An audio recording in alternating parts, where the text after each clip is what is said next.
always ensure that your first purchase is on the app. Like, this is like the most important thing, you to negotiate the price of the thing that you want to buy. Don't always think that, oh, because it's an app or because it's a national purchase or whatever, that you cannot negotiate. Guy, you can negotiate. I negotiate a lot, and some of the suppliers, they actually get tired of me negotiating.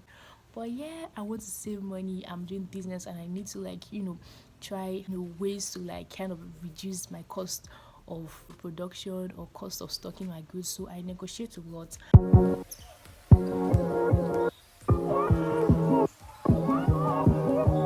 Hey guys, welcome back to my channel. If you're new here, welcome. My name is Sharon, and please consider subscribing for more amazing content. Okay, so I don't really know what I'm going to title this video, but I just want to shoot the video, and maybe later when I'm uploading, I'm going to pick a title for the video. So I basically want to just tell you guys some of the things that I feel that you should know or you should do as a starting mini importer. Some of those things I learned out of experience, and I really wished I knew them before I started to, like, import stuff from China. Okay, so if you're interested, keep on watching. Guys, I'm not going to go in any particular order. I'm just basically just talking about them as they come into my head. Okay, so the first thing that I'm going to say is that you should always ask your supplier for the weight of your goods. Okay, if the weight is not there, like if you can't see the weight, like you go to the description of the product and you cannot find the weight, always ask your supplier for the weight so you can calculate how much it's going to cost you to ship it down, and then check if it's going to be cheaper buying from China or just basically buying here in Nigeria. So one time I actually had an experience that made me lose a lot of money. It wasn't like I didn't ask for the weight. I did ask for the weight, but the supplier did not really understand what I was asking. He was thinking that I was asking for the weight of some of the things that I want to order for, and he gave me just the weight of those items and not the weight of everything. So when I did my calculation, it was cheaper buying from him, and I made payment. So after I made payment, I was like, okay, what's the actual weight? Because most times when you ask them for weights, they give you the approximate weight to get.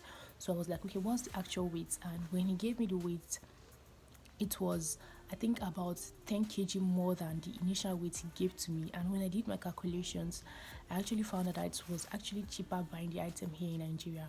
So you want to ensure that you ask your suppliers, the weight of your package. If they're not going to give you the actual weight, tell them to give you the estimated weight, but something really close, like a rough estimate of the weight, so you know what you're working with, and do your calculations to know if it's actually going to be cheaper buying from the supplier or just basically buying the item here in Nigeria. So the next thing I want to say is to always request for samples. This I would suggest for those who want to go into a business. You're not shopping for your personal use, you're shopping for your business. So you want to also always request for samples, so you can basically just try out this product to know if it's actually of good quality, instead of just buying everything once.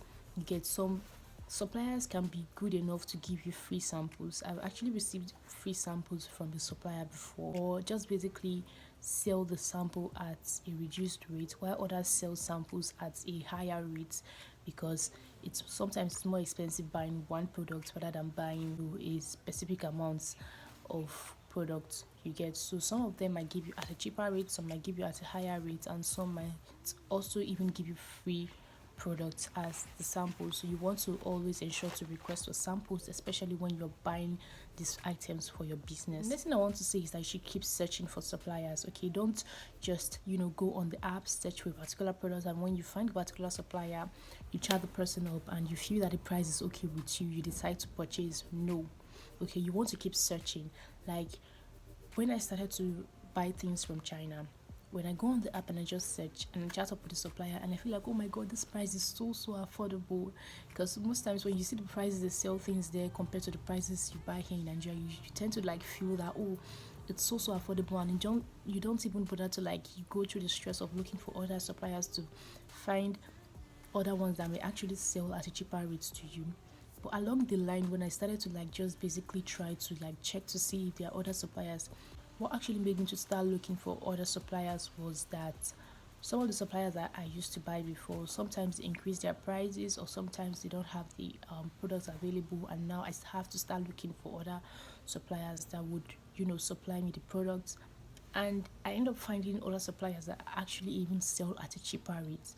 And sometimes when I see that they are selling at a cheaper rate, I get skeptical about the quality of the product, and I just ask for a sample.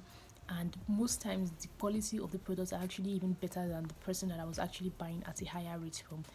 Like for example, there was a particular item I was buying at 2.3 USD for a piece, and there was another supplier that sold other items, and I decided to like just ask the supplier if he has this particular item that I wanted to buy, and he was selling at $1.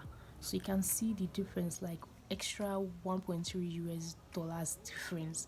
So I was a bit skeptical, like, are you sure this product is actually original or good? And I told him to just send me one piece, to add one piece to the other things I was buying. And when the item came, the quality was really really amazing. So you want to keep searching for suppliers. You're definitely going to find other suppliers that are selling at an affordable rate and also higher quality.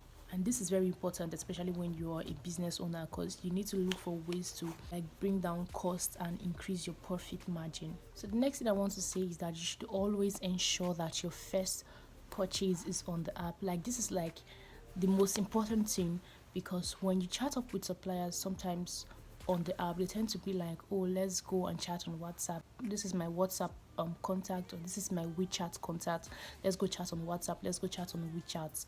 Okay, so the reason they do this is because as a supplier, you tend to pay a commission to the app for marketing your product on the app, and even customers, they pay a commission to the app. For Alibaba, I know you pay 3% to the app for purchasing on the app. Okay, so most times the suppliers are trying to bypass this cost, like this commission that they have to pay to the app, and they would start asking you to like chat with them on WhatsApp, where they can send you a direct bank account to pay money into, so that the transaction is not on the app and they don't have to like pay a commission to the app.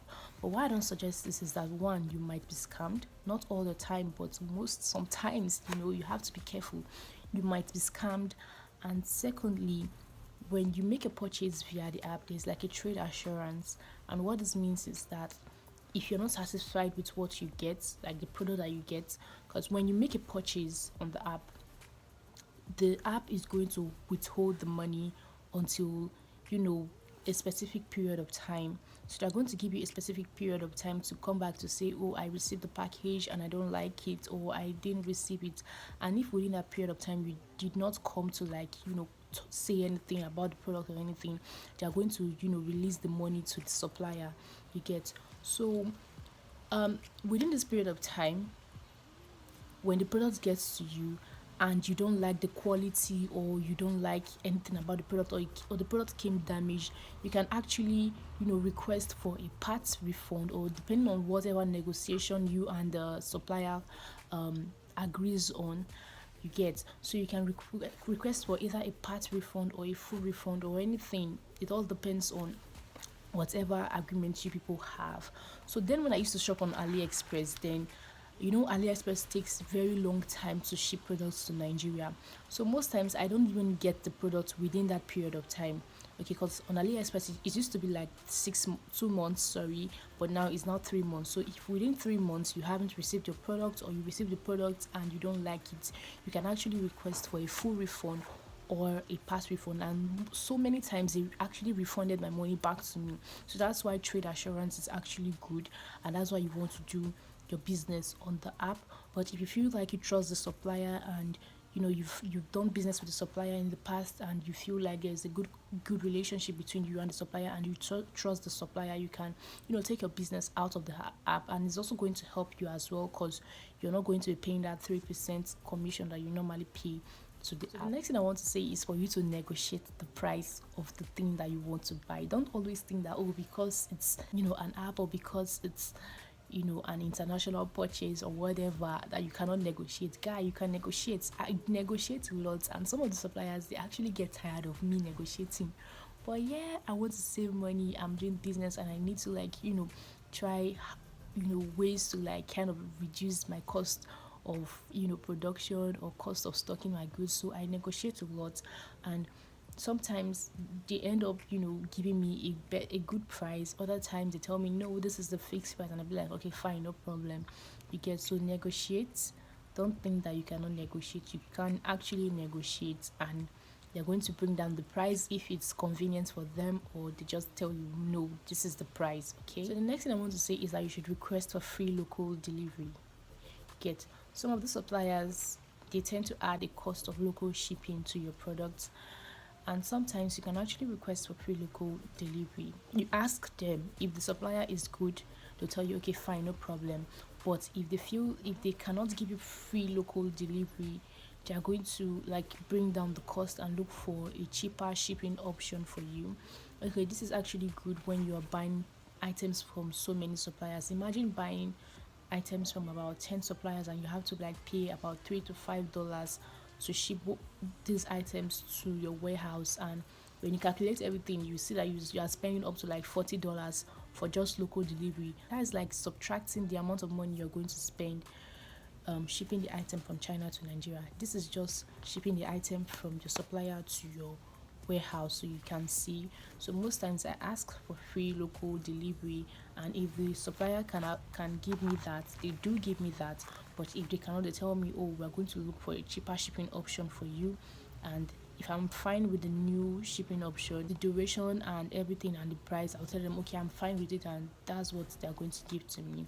Okay, the next thing I want to say is that you should always ask for videos and pictures of the item. Like when I mean ask for videos and pictures, I don't mean just videos and pictures. Ask them to give you raw videos and pictures, because most times what these people take pictures of other suppliers and they use as their pictures to just draw the attention of buyers. So what I do is I tell them, send me a video of this item, a raw video that you took with your phone of this item. I don't want to see a promotional video or a promotional picture.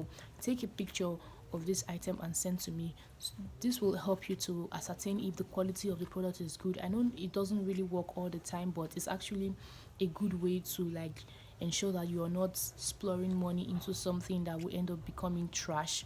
So most times I tell them, send me a raw video or a raw picture of this item, the one you took with your phone and not the one you're using for advertisement. The next thing I'm going to say is that you should ensure to send your delivery information to them and ask them to confirm the delivery information.